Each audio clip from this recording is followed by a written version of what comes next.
যে 100টি দরজা রয়েছে, একটা দরজা থেকে আরেকটা দরজা, একটা স্তর থেকে আরেকটা স্তরের দূরত্ব হচ্ছে আকাশ এবং জমিনের ন্যায়। সুবহানাল্লাহ। দেখেন, খেয়াল করেন, জান্নাত কিন্তু একটা। জান্নাত কয়টা? আপনারা জানেন কয়টা? 8টা। জাহান্নাম কয়টা? জাহান্নামও একটা, জান্নাতও একটা। জাহান্নামও একটা, জাহান্নামের স্তর 7টা, জান্নাতের স্তর 8টা, কিন্তু জান্নাত একটা। জান্নাত একটা, এটা আরো জানবেন বিষয়টা এটাই। তাইলে লিল মুজাহিদিনা ফি সাবিলিহি কুল্লু দারাজাতাইনি মা বাইনাহুমা কামা বাইনাস সামাই ওয়াল আরদ। মুজাহিদদের জন্য জান্নাতের যে 100টা স্তর করা হয়েছে, এক স্তর থেকে আরেক স্তরের দূরত্ব হচ্ছে আকাশ এবং জমিনের ন্যায়। 1টা, 2টা, 3টা, 4টা, সর্বোচ্চ স্থান হচ্ছে মুজাহিদদের জন্য। কাদের জন্য?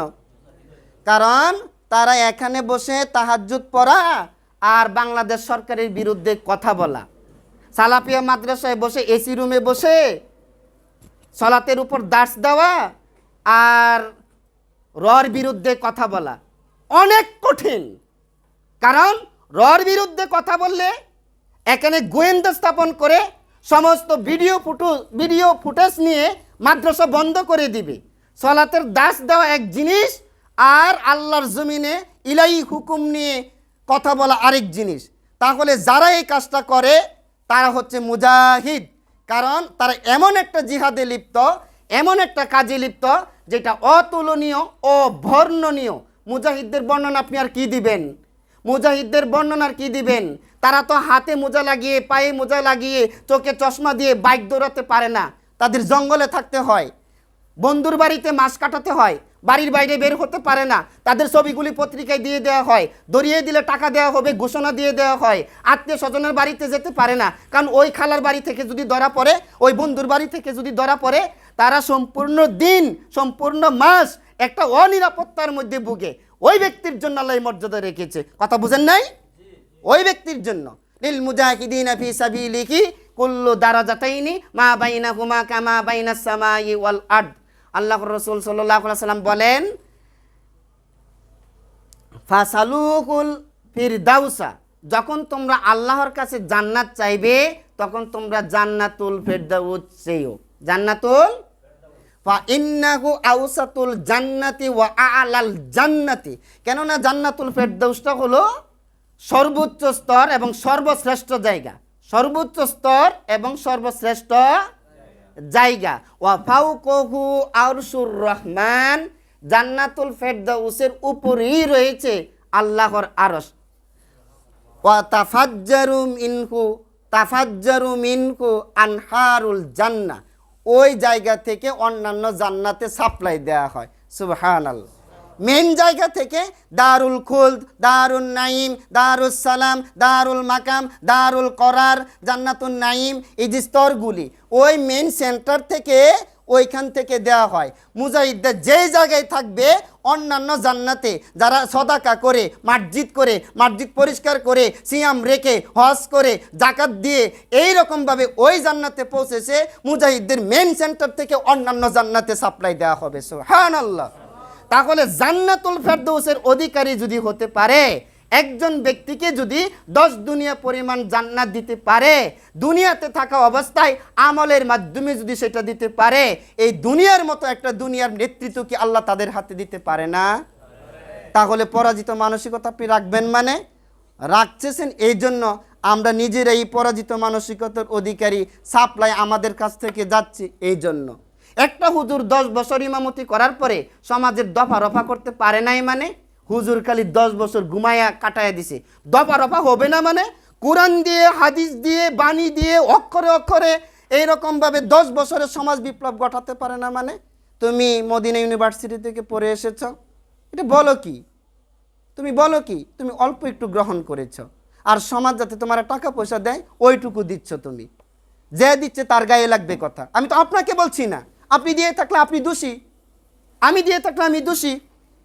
প্রিয় উপস্থিতি, তাহলে আল্লাহর রাসূল সাল্লাল্লাহু আলাইহি ওয়াসাল্লাম বলেছেন, ইদা তাবায়াতুম বিল ইনা ওয়া আখাযতুম বিল বাকর ওয়া রাদিতুম বিজ্জার, তোমরা ইনা নামক ব্যবসায় জড়িয়ে পড়বে। ইনা নামক ব্যবসা কি?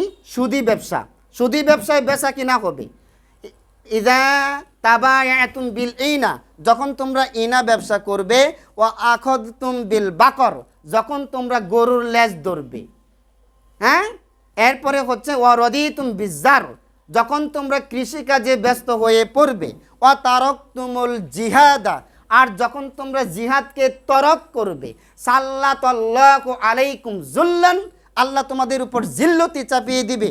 লা ইয়ানজিউহু হাত্তা তারজিউ ইলা দীনিকুম, এই অবস্থা থেকে ততদিন পর্যন্ত তোমরা মুক্তি পাবে না যতদিন না পর্যন্ত তোমরা দিনে ফিরে না আসবে। অর্থাৎ রসুল আকরাম সাল্লাল্লাহু আলাইহি সাল্লাম যেইভাবে মুজাহিদ বাহিনী গড়ে তুলেছিলেন, রসুল আকরাম সাল্লাল্লাহু আলাইহি সাল্লাম যেইভাবে সমাজের সুরক্ষা দিয়েছেন, রসুল আকরাম সাল্লাল্লাহু আলাইহি সাল্লাম যেইভাবে অর্থনৈতিক নিরাপত্তা দিয়েছেন, রসুল আকরাম সাল্লাল্লাহু আলাইহি সাল্লাম যেইভাবে মানবাধিকার প্রতিষ্ঠা করেছেন, অর্থাৎ রসুল আকরাম সাল্লাল্লাহু আলাইহি সাল্লাম যেইভাবে দিনটাকে দিয়েছেন, হাত্তা তারজিউ ইলা দীনিকুম, যতক্ষণ না তোমরা আগের দিনে ফিরে না যাবে ততক্ষণ পর্যন্ত এই অবস্থার পরিবর্তন করতে পারবে না। গণতান্ত্রিক সিস্টেমে যদি আফগানিস্তানে সরকার গঠিত হতো, আমেরিকার সংস্কৃতি ঠিকই থাকতো, কারণ আমেরিকার মতাদর্শে সরকার গঠন হয়েছে। যদি গণতান্ত্রিক পদ্ধতিতে এখন সিরিয়াতে যদি এই রকম পদ্ধতি চলে, তাহলে সংস্কৃতি, অর্থনীতি, ব্যবসা নীতি, শিক্ষানীতি, সামরিক নীতি, যুদ্ধনীতি সব তাদের চিন্তা দিয়ে হবে। তাহলে তারা কিভাবে গিয়েছে? জিহাদের মাধ্যমে গিয়েছে, কিতালের মাধ্যমে গিয়েছে। আফগানে কিভাবে গিয়েছে? জিহাদের মাধ্যমে গিয়েছে, কিতালের মাধ্যমে গিয়েছে। বাংলাদেশে যদি খেলাফত ব্যবস্থা প্রতিষ্ঠা করতে হয়, এই পথই বেছে নিতে হবে, এবং এই পথই বেছে নিতে হবে। এটা ডাইরেক্ট শায়েখদেরকে, জনগণকে জানাতে হবে। 10 বছর জানান, আপত্তি কোথায়? 20 বছর জানান, আপত্তি কোথায়? নামাজের কথা যদি 20 বছর বলতে পারেন, এই কথাটাও 20 বছর বলেন। জাকাতের কথা যদি 5 বছর বলতে পারেন, এই কথাটাও 2 বছর বলেন। এই রকম সিয়ামের কথা যদি 3 বছর বলতে পারেন, এই কথাটাও 1 বছর বলেন। এই কথাটার দ্বারে কাছেও নাই, এই কথাটার দ্বারে কাছেও নাই। যারা বলে তাদেরকে বলে উগ্রবাদী। তাদেরকে কি বলে? আলেম হয়ে আলেমের ক্ষতি করে, আলেম হয়ে আলেমের। এই দুঃখ তো সহ্য করা যায় না। বেটা তুমি পারো না, চুপ থাকো, আরেকজনের বিরুদ্ধে বলো কেন? তাহলে আমাদেরকে এই লাঞ্ছনার হাত থেকে বাঁচতে হলে আল্লাহ রাব্বুল আলামিনের হাবিব যেভাবে দিনটা কায়েম করেছেন, ওই পথ আমাদেরকে ধরতে হবে। রসুল আকরাম সাল্লাল্লাহু আলাইহি সাল্লাম বলেন, বুইস্তু বাইনা ইয়াদাইস সাআ, কিয়ামতের পূর্বে আমাকে পাঠানো হয়েছে বিসাইফি, তলোয়ার দ্বারা। আনান নাবিয়ুল মালহামা, আমি হলাম যুদ্ধা নবী। কি নবী? যুদ্ধা নবী। কিয়ামতের পূর্বে আমাকে তলোয়ার দিয়ে পাঠানো হয়েছে। কেন? হাত্তা ইয়াবুদাল্লাহা ওয়াহদাহু লা শারীকা লা, যতক্ষণ না পর্যন্ত মানুষগুলি এক আল্লাহর হুকুম না মেনে নেবে। অর্থাৎ তলোয়ার প্রয়োগ করা এই জন্য হবে না, এই লা ইলাহা ইল্লাল্লাহ বল, নাহলে কল্লা উড়িয়ে দিব, এটা বলার জন্য নয়। মুখে বলবে তোমরা কালেমা গ্রহণ করো, গ্রহণ না করলে তুমি কি করো? বশ্যতা স্বীকার করে থাকো, জিজিয়ে থাকো, নত হয়ে থাকো। আল্লাহর জমিনে আল্লাহকেও মেনে নিবে না, আবার বিরুদ্ধাচরণও করবে না, এটা চলতে দেওয়া হবে না। হয় আল্লাহকে মেনে নাও, না হলে আল্লাহর হুকুম অনুযায়ী তুমি গুলামির বেশে থাকো, তার মানে নত হয়ে থাকো। এই জমিনে মুমিনরা নেতৃত্ব দিবে, আর মুমিনদের কাছে তোরা নত হয়ে থাকবে। মুমিনদের বাড়িঘর পরিষ্কার করবে, মুমিনদের ফুল বাগানে তোরা পানি দিবে, মুমিনদের গাড়ি পরিষ্কার করে দিবে, মুমিনরা বিজ্ঞানাগারে থাকবে, মুমিনরা যন্ত্র নিয়ে ব্যস্ত থাকবে, মুমিনরা অস্ত্র নিয়ে ব্যস্ত থাকবে, মুমিনরা রাষ্ট্র পরিচালনা নিয়ে ব্যস্ত থাকবে, মুমিনরা মহড়া নিয়ে ব্যস্ত থাকবে, মুমিনরা পৃথিবী ঘুরে বেড়াবে, মুমিনরা এইগুলি করবে। আর তোরা কাপড় চোপড় দৌত করার জন্য, আজকে যেমন আমরা প্রবাসে যাই, বিদেশে যাই, আজকে যেমন আমরা গাড়ি পরিষ্কার করার জন্য যাই, আজকে যেমন তাদের কাজগুলি করার জন্য যাই, খেলাফত ব্যবস্থা হলে পরে এই কাফেররা, এই মুশরিকরা, এই ইসরায়েলিরা, এই ইহুদিরা, এই খ্রিস্টানরা, এই কুপ্পাররা, এই হিন্দুরা সব মুমিনদের রাস্তাঘাটে পরিষ্কার হয়ে ব্যস্ত থাকবে, মুমিনদের ব্যবসা বাণিজ্য নিয়ে ব্যস্ত থাকবে, তারা অ্যাকাউন্টে থাকবে, টাকা গণনা করে দিবে। টাকা গণনার সময়ও মুমিনদের নাই, মুমিনরা গোটা পৃথিবীর নেতৃত্ব দিবে। এই জন্য আল্লাহ পাক বলেছিল, ওয়ালা তাহিনু ওয়ালা তাহজানু ওয়া আনতুমুল আ'লাউনা ইন কুনতুম মুমিনিন। কথাক্ষণ ঠিক কিনা?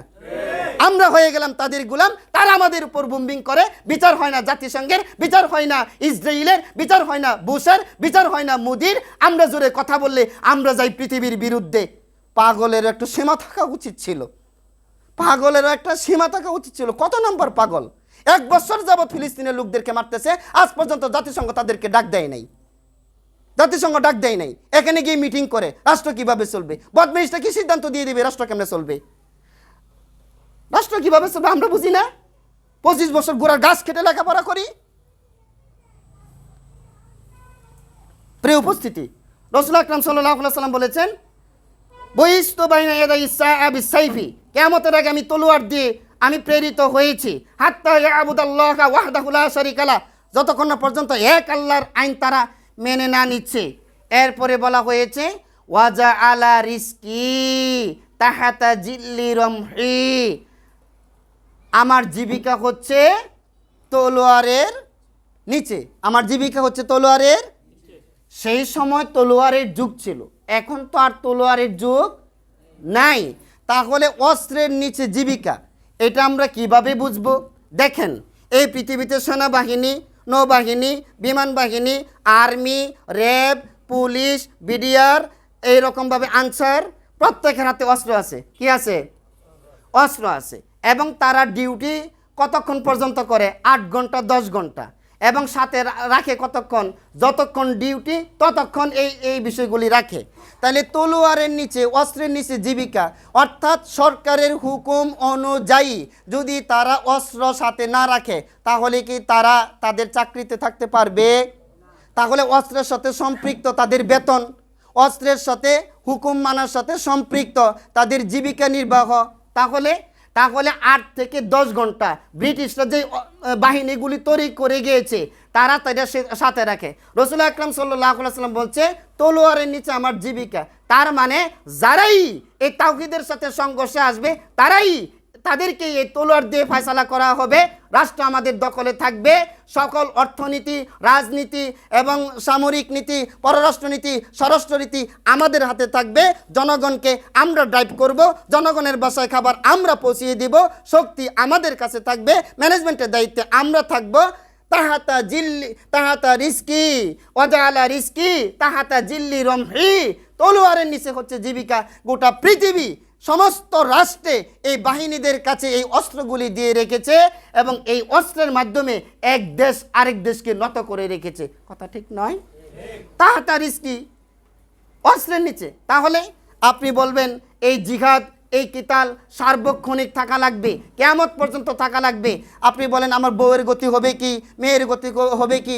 আপনি জানেন না যারা ক্যান্টনমেন্টে থাকে, যারা সেনানিবাসে থাকে, তাদের স্ত্রী নিয়ে থাকার সুযোগ আছে না? কথা কোন? স্ত্রী নিয়ে থাকার সুযোগ আছে না? তাদের ছেলে মেয়ে কি সেখানে নাই? বাবা মা কি তাদের বাসায় থাকতে পারে না? তাহলে মুজাহিদদের ক্যাম্প থাকবে, মুজাহিদদের স্ত্রীর সাথে থাকবে, মুজাহিদদের মা বোন সাথে থাকবে। তারা জিহাদের কার্যক্রম করে বাড়িতে এসে তারা তাদের সেবা নিবে, বোনের সাথে হাসি মুখে কথা বলবে, স্ত্রীর সাথে মধুমাখা কথা বলবে, মায়ের সাথে সুন্দর আচরণ করবে, মন প্রফুল্ল থাকবে, বিতর্কত অবস্থান প্রশান্ত থাকবে। পরবর্তী আক্রমণে তারা দৃঢ়চেতা হবে। যেমনইভাবে সেনা ক্যাম্প তৈরি করা হয়েছে, পুলিশদের জন্য বাসভবন করা হয়,